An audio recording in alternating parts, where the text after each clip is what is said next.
Glow Fam, it's Flo and we are back with another video. So today we're going to do a twist and chat. I just took my twist out. If you watched my most recent video, you would have seen that I put in some Marley twists. So I've gone ahead and taken those out. I washed my hair and deep conditioned, and now I am going to twist it up.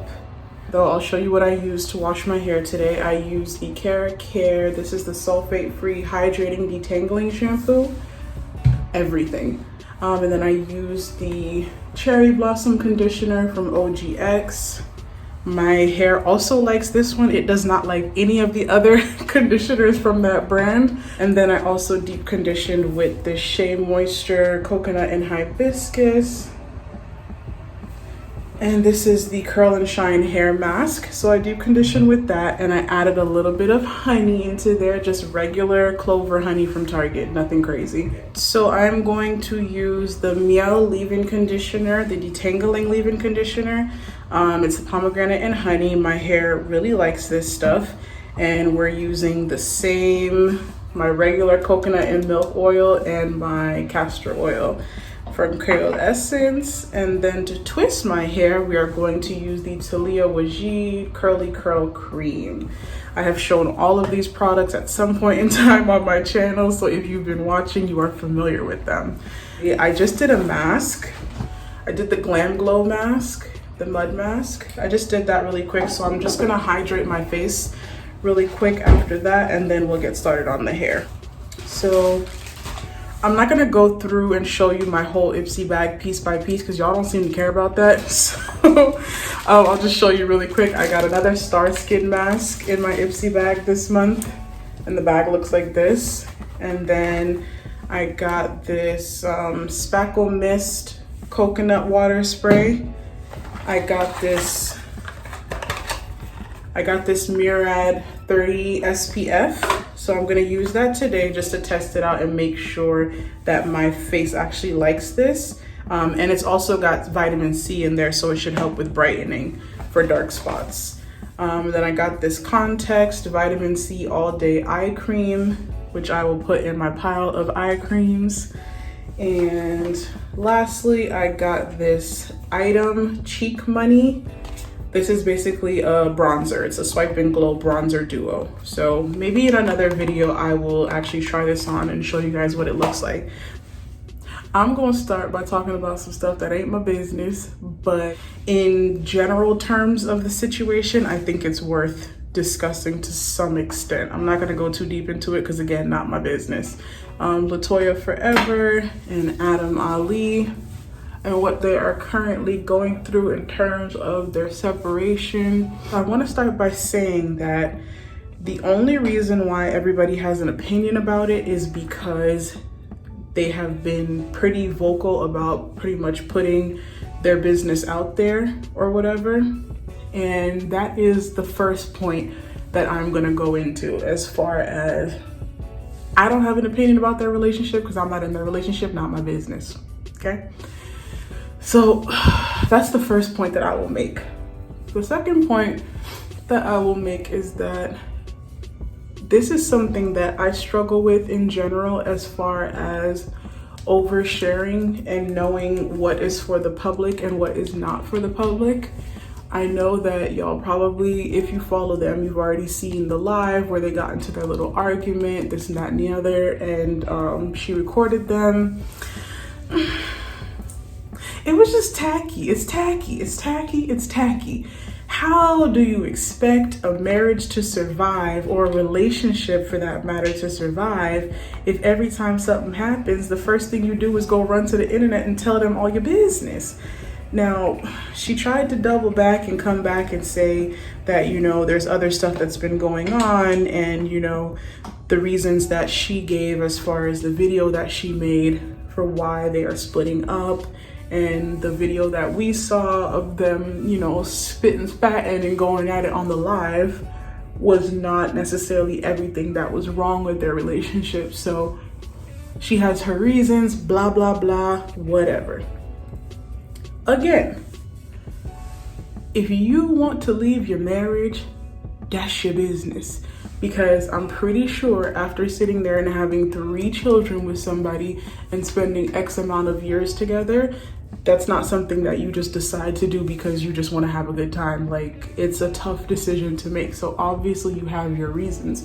But for me, it's the going back and forth on, you know, social media for me. It's the putting your business out for me. It's the acting like, you know, your children and your family don't deserve respect for me. Like, that's the part for me that I just I can't get with it.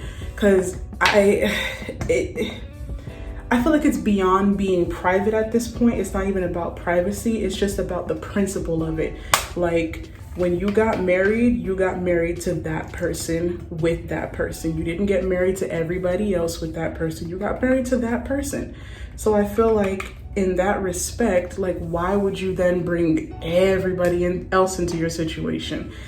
I am a firm believer that you can talk up to your family about, you know, things that are happening to you and things that are going on in your relationship, especially if you're being abused or you feel like you might be being abused. Maybe you need a sounding board. You need to kind of talk to see if maybe you're going crazy. I don't know. Whatever reasons you choose to have conversations with your family about your relationship, I don't think that that's an issue. I think that with family, there's still a limitation that you have to have as far as what you share with them and how much you share, just because at the end of the day, they're your family. So even if you were dead wrong, they're always gonna have the tendency to kind of take your side.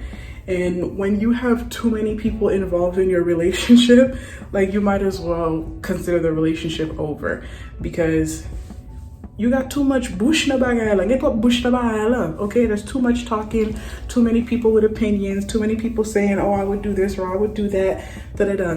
When I was younger, I used to talk about my relationships, you know, to my friends and people that were close to me and stuff.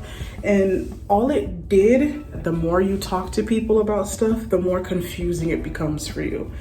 So I think deep down, we all know what we should or shouldn't be doing. We all know what we want to do, but sometimes you need to kind of talk to somebody about it to kind of like reaffirm what you were already thinking. So again, I think that there is nothing wrong with that. That's fine. I think the part that it goes too far and the part that was kind of disturbing to me is when your parents start getting involved to the point where they're like speaking out and they're just making certain statements where it kind of seems like they're making it about themselves more so than you, which is what I think happened in this case with this situation. Again, I don't know all of the details, so I'm not gonna sit up in here and act like I do. Hence why you shouldn't be sharing these things with the public, because now everybody has an opinion and you can't even really say what's really going on because it's probably bad, you know? And even if it's not bad, you still wanna retain some level of privacy, but because you open the door halfway, now you kind of have to deal with the backlash of everybody running their mouth about your situation. So I just think that it's in poor taste. Like, I know that when people are upset, they say things and, you know, they post things and this and that and the other, but, and I'm not gonna say that I've never done that, so I'm not gonna sit up in here and act like, you know, I'm above that, but I have learned, you know, through trial and error that it's just not, it's not the way to do that. Because then instead of talking to that person about the issues that you have, you're kind of talking around them or talking to other people or even posting things on social media. And then the initial message, even if it was a good message and you had every good intention, it gets lost in translation. So now that person is not really even going to be open to hearing you out because you've sat there, you know, denigrated them online or said things that kind of distracted them from the original message that you had to begin with. So all in all, I just think that it's not necessary. I think that if you are really in a place where you are trying to gain clarity about something, I think the best thing to do is sit in it by yourself. Because ultimately, you know the answer, You know what you want and what you don't want. You know what you should or shouldn't do. You're just looking for other people to validate, you know, those decisions. And it's very difficult for other people to make decisions for you because they're not in your life. They're not in your shoes, so to speak. They're a part of your life, but they're not in your shoes. So everybody else doesn't always have the right answer. Like there are certain things that are just like, okay, obviously this is wrong or this is right, whatever. But every relationship is different and every relationship is unique. It's really between the two people who are in the relationship. So you don't need to be having all them people with opinions in your house and in your face, because all it's gonna do is cause tension and cause more arguments. I'm like, imagine you trying to go in on your husband and cuss him clean out, and then his mama come around the corner and she's mad now. Like, even if he deserved it, she's still gonna be mad because that's her son. You see what I'm saying? So it's just like, duh, leave your family out of it. Like, just don't. Stop sharing every little thing that happens in your relationship with everybody. Like, just don't do it, you know? Now, if he's very obviously doing some old crazy stuff or she's doing some old crazy stuff and you just know that it's not right and you need support, cool, I understand that. But if y'all are having regular relationship problems, you don't need everybody in your face. You just don't. Like, every couple has that one thing that they always argue about that they never gonna stop arguing about. Like, it's gonna always be that thing, you know? So while you can find ways to cope with it or deal with it, you know, you pick your battles and you choose not to, you know, continue to harp on whatever that issue is. Other people might come into your situation and be like, oh, this is blah, blah, blah, da, da, da, when you already made peace with it. So you really just do not need all these people in your face.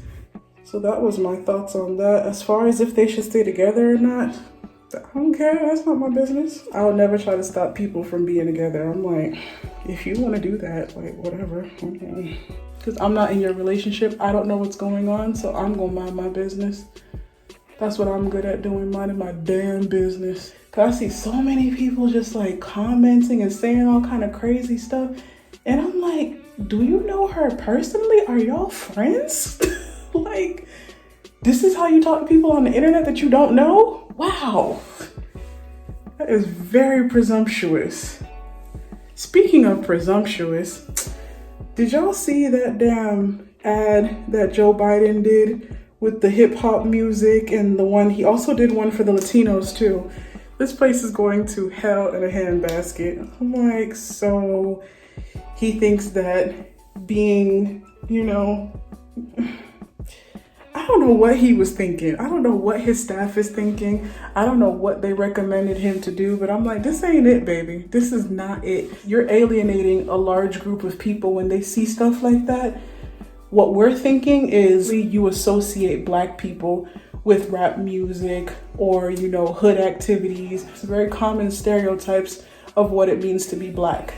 Like, I have to listen to rap and I have to be hood and I gotta be like, oh yeah, this is bumping. Like, yes, I do listen to rap. Yes, I do have my hood moments, but for the most part, like, not all Black people are linear. No one group of people is one way, is what I'm basically trying to say. There's always going to be different ends of the spectrum, no matter where you are, no matter what group of people you're dealing with. Like you can't box people in.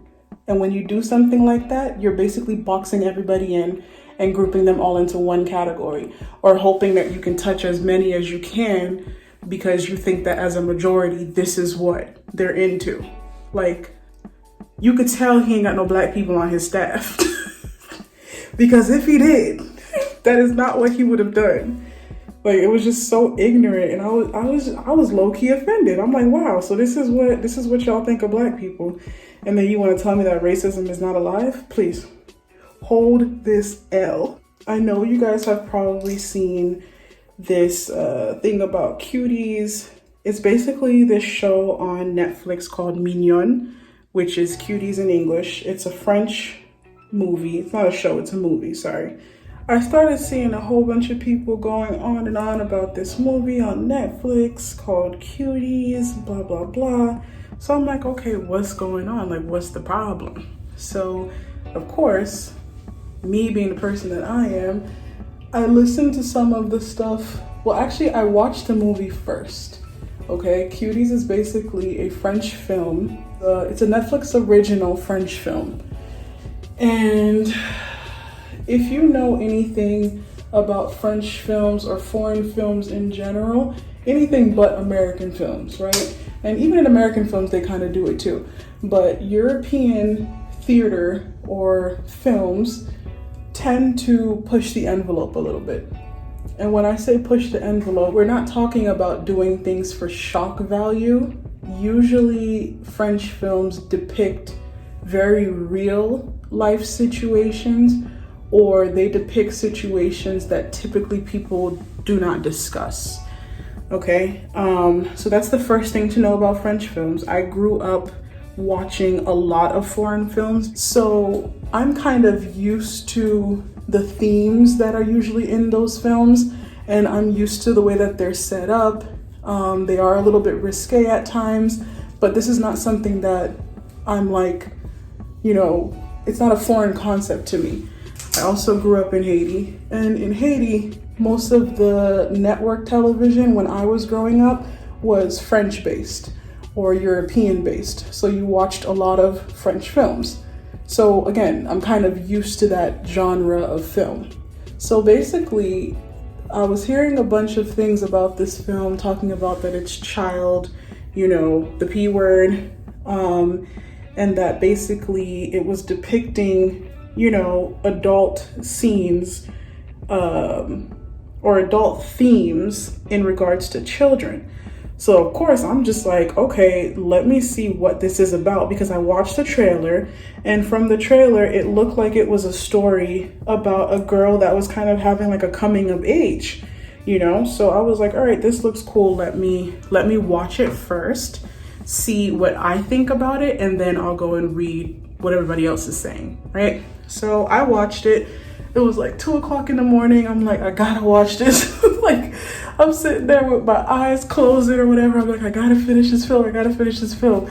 I gotta understand what, you know, the Buaga is about. So I watched the film or whatever, and then I was talking to my cousins about it, and we were discussing, you know, I feel like America has this tendency to kind of sweep things under the rug and act like it's not happening, right? And then when you put certain things in their face, they want to be up in arms about it, which is exactly what I feel like happened with this film. Now, mind you, there were moments in the film where I was like, ooh, this is cringy. To the creator's credit, I think that that's what the point of the film was, okay? Basically, what the film was about was a girl from Senegal moved to France, and she's like a teenager or a preteen or whatever. I think she's like 11. And she basically starts hanging out with these girls that are like on a dancing team, right? But with the dancing team, they basically dress really scanty. They're doing a lot of like, you know, dances that you do not want your babies doing, okay? Like, that's what they're out there doing. But there's like multiple storylines inside of the film that kind of give you insight as to why she joins that group of friends and why she's kind of partaking in the activities that she's partaking in. So there's parts of the film where they're kind of going in between the stories, you know, where they're basically telling you that her father is still in Senegal and he's supposed to be coming to move in with her and her mom and her little brother, but they went ahead of him. So in the movie, you see where she's talking to her mom about when is daddy coming, blah, blah, blah. And there's a part in the film where she's like under the bed and her mom doesn't realize that she's in the room. Her mom doesn't realize that she's in the room and she's under the bed, and she hears the mom talking to an elder that's basically telling her you know, your husband is going to be marrying another woman, and to avoid shame, or to be a woman, you got to be a woman and call all your friends and tell them before they find out, so that they know that you're okay with it. Knowing full and well that she is not okay with it. So of course, the daughter is under the bed and she's hearing all of this. She knew nothing about it. And her name is Ami. Her name is longer than that, but they call her Ami for short. So Ami is under the bed and she's hearing her mom having this conversation. So her mom is calling all of her friends and telling her friends, you know, my husband is taking another wife. We know that in African culture, that's a common practice. So a lot of times I don't think people really think about how it affects the woman and the children in those families when men take on another wife. You don't really hear that part of the story. So I think that the filmmaker was definitely trying to touch on that, in addition to the other story as far as Ami and her development in general. So like I said, there's multiple storylines going on here. So basically she hears the mom talking about, you know, the new wife and how he's gonna be coming with her to Paris to meet them, and she's preparing a room for them and this and that. So Ami is under the bed like freaked out because she had no idea this was happening.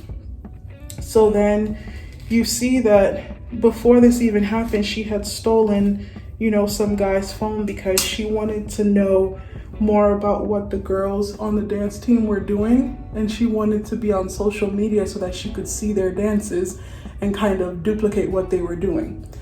So here you have a kid that is coming from a completely different culture, religion, all of those things.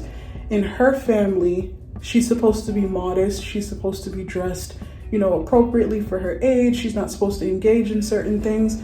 So this group of friends is pretty much the complete polar opposite of what she's used to and what she knows. But I think that the root of the issue is the rejection that she's feeling from her father taking on another wife. The fact that her father didn't even come with them when they came originally. I think that it's causing her to act out. She doesn't really know who she is. She's trying to figure out who she is. And she's engaging in a lot of things that children her age do engage in, but parents just don't know.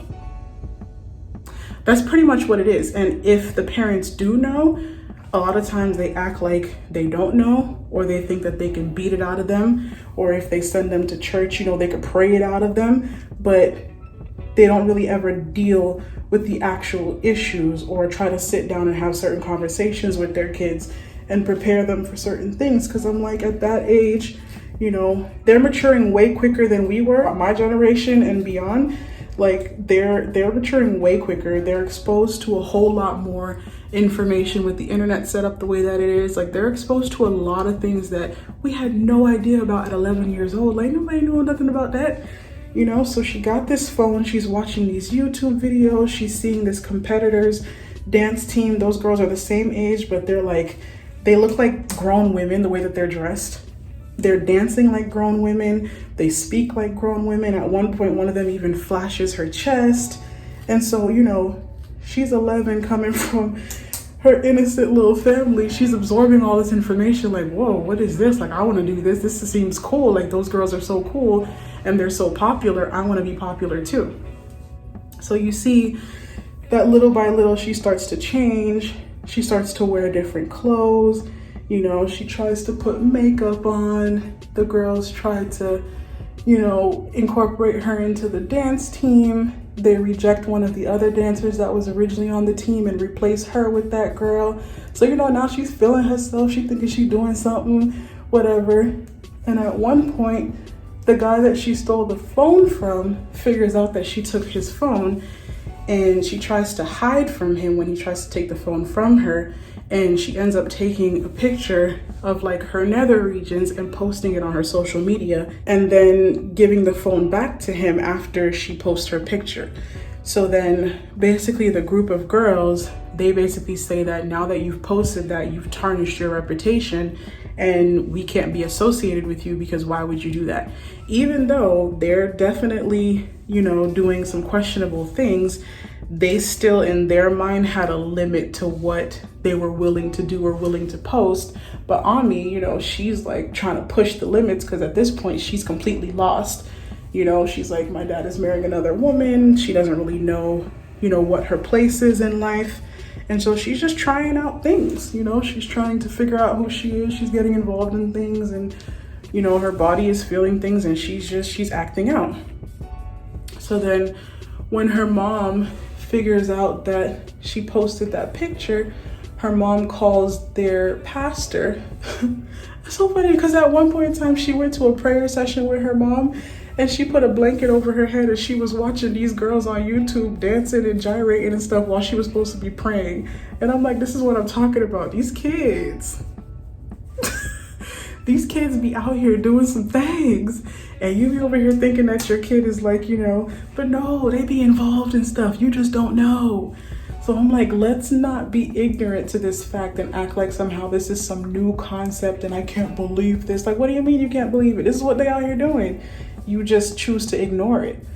But she calls their spiritual leader over, and he basically goes to pray for her. So he's praying over her. He's got his hand on her forehead or whatever, trying to figure out, I guess they thought like she was demonically possessed or something. So basically after the whole session, he goes to the mom. He's like, there's nothing in this child. And he said, you know, I know that your husband is taking another wife, and I know that that must be hard for the family. So basically what he's saying is that the fact that he's taking another wife and the daughter knows about it, that's why she's reacting the way that she's acting, and this is why she's doing the things that she's doing. So basically he checked the mama, he's like, I'm glad you called me here, but ain't nothing going on. Like, you're simply, she's traumatized, and she's acting out because of it. So after that happens, I thought that the mom would like talk to her about the situation, but she did not talk to her about the situation. She basically continued as normal, and the elder that was telling her to call all her friends and tell her friends about the husband getting married keeps insisting that Ami needs to do this and Ami needs to do that, and she's a Muslim girl and she needs to this and that, and nobody ever addresses the trauma. Ever. Not once does anybody say, oh, let's talk about this. No, they keep going business as usual. So of course, homegirl is still out here wilding. So then fast forward, because she's just doing a whole lot of the same, you know, running around ragged and doing all kind of craziness with her friends. So fast forward, we're coming to the end of the film where the girls have worked to like join this dance competition. You know, during the whole film they're practicing for this dance competition that they're trying to beat those other girls that they were watching on YouTube at first, the girls that were like, you know, flashing people and doing all this extra stuff. They come up with this super raunchy routine, but in the course of Ami, you know, posting whatever she posted on social media, the girls have now rejected her and accepted the old dancer friend back into the group circle. So now Ami is no longer part of the dance group, right? So towards the end of the film, during the last competition, the dance competition that they've all been working so hard for, they show you the friend that was booted out, that got readmitted into the dance team. They show you her walking to the dance competition. And then they show you Ami basically standing there waiting for her to walk past. And as she's walking past, Ami pushes her into the river and damn near drowns this girl because she wants to go and do the dance. And then she takes her happy behind, after she makes sure that the girl wasn't dying. Thanks, Ami. She takes her happy behind to the dance team thing and actually dances with the girls. So during the dance, the crowd is looking at them like, what are these girls doing? And this is the part where the people, you know, this is the part where everybody was talking about that, you know, this is child, you know what I mean, and all of that and stuff. And that was one of the parts. There was also a part where they were all practicing and Ami was basically trying to prove that she can dance, and she was doing a lot of stuff that I was like, sis, you don't need to be doing that. But again, to me, what it's telling you is that it's showing you the length to which your children or the children in your family, whatever, the length that some of these kids will go to be accepted. I think that is the message. And the message is that instead of condemning them for the behavior, it's trying to understand the behavior and get to the root of the problem by actually talking about what's going on, instead of just sweeping it under the rug or thinking that some pastor can fix it or some elder can just yell at them or hit them and then they'll get over it. Like, that's not how this works. You have to actually deal with things. So I think that that is ultimately the message that they're trying to push across. And of course, the crowd sees them dancing, you know, all suggestively. And it's like, it's really like a striptease. It was very, very, very strange. Like, I was like, oh my God, like I've seen movies before, but like, this is a bit much. So I understand the outrage. But, so basically, let me finish up the story. So basically they do the dance, they get booed by most of the crowd boos them or whatever. And then they come off of the stage, in the middle, or most of the crowd boos them. And at the end of the dance, or towards the end of the dance, Ami basically freezes and she starts crying. So this is basically the climax of the film, where she essentially realizes that she doesn't need to be doing this, or she shouldn't be doing this. And she literally runs off the stage and runs all the way home. She runs all the way home. When she gets home, she's encountered by her aunt, the elder, whatever that lady was, who was looking for her because her dad was getting married that day, and she was supposed to be, you know, getting dressed and getting ready to go to the wedding. So everybody's like, you're not going to the wedding, like everybody's there for the wedding. And then she just like runs past them and goes to her mom, and she's like hugging her mom, and then her mom basically tells the elder to leave her alone. Again, she doesn't have an actual like in-depth conversation with her, but what she says to her is she basically tells her, if you don't want to go to the wedding, you don't have to, but it's my duty and I have to do this. So her mom goes to the wedding and leaves her at home. So basically, after that, you see that it's like a light bulb click for her, where she was just like, okay, I don't have to do this. You know, she used to cover her hair before, but she no longer covers her hair.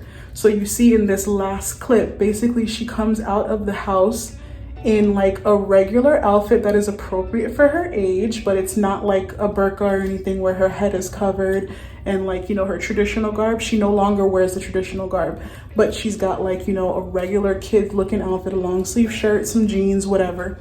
And she basically goes to play double dutch with the other kids that were also in attendance at the wedding. She's not dressed for the wedding, she's not partaking in the wedding, but basically you see her go back into her child's place. Say all of that to say, like, this is a lot, trying to twist your hair and talk at the same time. Like, I am exhausted. But basically, so what essentially happens is the story comes full circle, right? So she went from coming in, being super fresh and naive, and then she goes through this whole transformative period where she's not really sure, you know, who she is and what she's doing. She gets involved with the wrong crowd. She does some crazy stuff. And then essentially in the end, she pulls it together and she finds a middle ground that is comfortable for her and suitable for her age. Now, it doesn't mean that everything is fixed, obviously, because her dad is still marrying a whole other person and is probably gonna have, you know, other kids and other situations or whatever. But I think that the creator left it open-ended in a sense on purpose, because it leaves you to kind of imagine, you know, like, what is her life gonna be like now?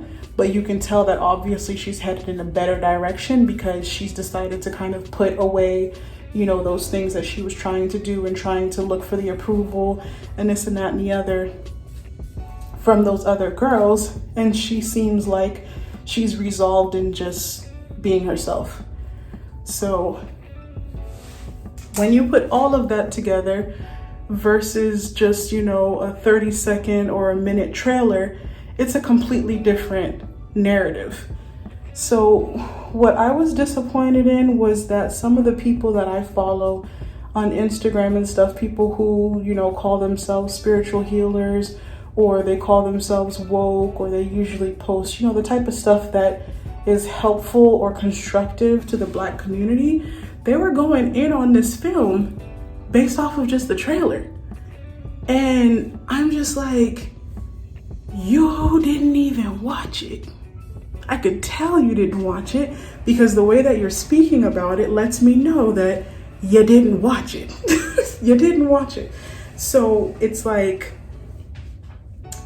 we have this culture where people just follow other people because, you know, they're self-proclaimed specialists in certain areas and they take their word for law without trying to figure things out on their own. And anybody who knows me knows that I'm the type of person that if you tell me something, I want to see it for myself, or I want to do some type of, you know, investigation and get some type of qualitative analysis, you know, qualitative data going so I can understand the full picture of what it is that we're talking about. So I'm like, I think that it was very irresponsible to just automatically go into attack mode without really truly looking into what it is that people are talking about. You know, like, go and watch it for yourself, or if you don't want to watch it, go look for a summary or something, you know, before you start talking trash, because you really don't know what you're talking about, is basically what it boils down to. So one of the people that was talking trash actually ended up deleting all of their stories and posting a retraction saying that basically the film is satire, and they apologized because they didn't realize that there was a whole story behind it, and what we saw in the trailer was not the entire thing. Basically, it was a oops, my bad.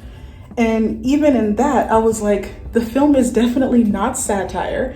That's for sure. If you want to call it a parable, you could call it a very lengthy narrative parable, but it's definitely not satire. There's nothing satirical about it. Like, it's literally a portrayal of a young girl who is having a coming of age. That's what it is. And if you had watched it, you'd have known that. Now, are there parts of it that are cringy? Yes. Are there parts of it that I kind of am like, ooh, who signed off on this? Yes. Are there parts of it where I feel like as a parent, I would not let my child engage in that type of film? Yes. But at the same time, there's a message behind it and there's a reason why it was done the way that it was done, okay? And if you know anything about foreign films, this is not a new thing. This is not a new concept. The only thing that's new is that they're introducing it into America. And for whatever reason, you know, Americans tend to be a little bit narrow-minded about things, and honestly hypocritical, because there's a lot of this stuff happening that people just don't talk about. Like, we're sitting here looking at all these things about these children who have been trafficked, but nobody is talking about it. It's not on the news. It's not a major story. Like, again, you're up in arms about something that is basically happening in your face. You have nothing to say about that, but you have something to say about the depiction of something that may be happening. So yeah, that was my beef with that. I'm just like, before you go in and start talking trash about something, like, it would behoove you to do a little bit of research and figure out what it is exactly that you're upset about, because you don't even be knowing. You just be mad for no reason. Well, maybe not no reason. Like, again, some of it was a little bit like, ugh, but the message and the reason for the film was very much valid. My hope is that the girls that played those roles don't have any lasting psychological effects, because even when you're playing a role, you have to take on that role to some degree, right? So for me, that was the only thing that was kind of like made me uncomfortable, those children depicting such grown-up roles and such grown-up activity. I'm definitely a person who believes in, you know, protecting the kids and protecting their innocence and things like that. So I'm not really sure how old those kids really are, and I could probably do some research on that and figure that part out, and, you know, kind of figure out more context behind why they were allowed to do the film, and, you know, how their parents felt about it, etc., etc. But at the end of the day, like, you can't just go based off of one person's opinion or, you know, what you think you know about something. Like, I always think that you should try to figure out for yourself what it is that you're talking about before you talk about it. But that's just me. That's all I really got to say about that. So I'm gonna go ahead and finish twisting my hair, and I will be back when I'm done. All right, so I've put some lashes on. I did my eyebrows. And I'm going to cover my hair with a silk scarf first. And then I'm going to put another scarf over it, more for the fashion part, because I want to protect my hair from the cotton, because I don't want that dry stuff on my hair. It's gonna make my hair, can cause breakage. So basically I'm protecting my hair by adding the silk first, and then I'm gonna put this on top. So if you guys have any comments, concerns, whatever, leave them in the comment section below. We can discuss. But basically I'm just gonna do like one of these joints. I love these, they're so easy. Nice cute little wrap situation, and then just pull this back a little bit so you get a little bit of edges. And then yeah, so this is the look. Oh, you can kind of see my you can kind of see my scarf underneath, but whatever, it's fine. So that's the look. Could probably put some bigger earrings on, but I'm gonna leave my face bare because with all this mask and stuff, like I've been getting like these tiny little bumps, so I'm just gonna leave it alone. But that is the look, guys. I might go in and do a little bit of liner just for some color on my lips.